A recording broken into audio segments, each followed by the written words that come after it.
La Société nationale d'électricité du Sénégal, Sénélec, vous offre votre revue de presse. Bonjour et bienvenue au menu des journaux parus ce vendredi 24 janvier 2024, l'affaire Farba Ngom. Le Fouta a décidé de protéger son fils, informe Rewmi Quotidien. Les députés de la 15e législature sont convoqués ce vendredi pour se pencher sur le cas Farba Ngom, épinglé par le rapport de la CENTIF pour blanchiment de capitaux d'un montant estimé à 125 milliards de francs CFA. Fouta dit non à la levée de l'immunité parlementaire de Farba Ngom, écrit le quotidien du groupe Rewmi Network. À la une de Walf Quotidien, l'on peut lire Farba, le début des ennuis. Pour le ministre de la Justice, l'État n'a rien à voir dans ce dossier, mais Farba lui cherche soutien dans son fief. Après le rassemblement des jeunes des communes de Matam et de Ourossogui, les militants et responsables de l'APR se sont mobilisés à Agnam sous la houlette de l'ancien président de l'Assemblée nationale, Amadou Mame Diop. Abdou Karim Sall de dire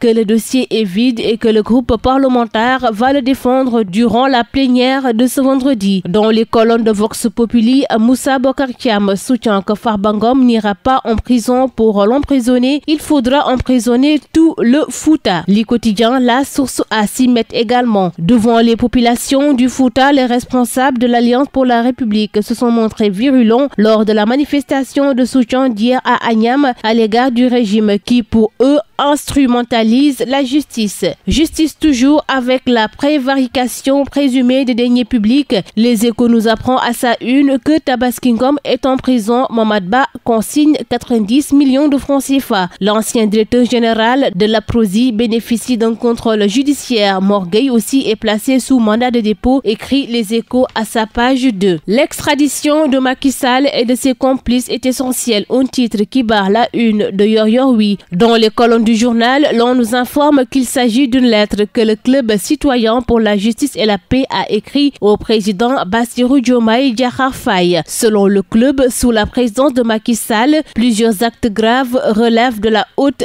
trahison et de violations flagrantes des droits humains, voire des crimes contre l'humanité, marquant une dérive autoritaire sans précédent au Sénégal. Macky Sall, selon toujours le club, a orchestré un recours excessif à la violence avec des forces de sécurité, causant la mort de plus de 80 personnes entre mars 2021 et février 2024. Plus de 1000 opposants, journalistes, militants et candidats à l'élection présidentielle ont été arrêtés arbitrairement entre 2021 et 2023. Rewmi Quotidien s'intéresse aux bracelets électroniques et informe de 562 détenus bénéficiaires. Une révélation du directeur des affaires criminelles et des grâces Yaham Ley, chargé de la surveillance de l'exécution des condamnations. Il indique que les défis restent immenses, à lire à la page 6 de Rewmi Quotidien. Dans la même veine, Le Soleil évoque la surpopulation carcérale et affiche à sa une l'excès qui fait tache. L'Astre de Anne parle de 14 147 détenus dans les 37 prisons pour une capacité de 4 924 places en août 2024. Le ministre de la Justice, Ousmane Diagne, s'exprime. Nous faisons face à un défi humain et structurel.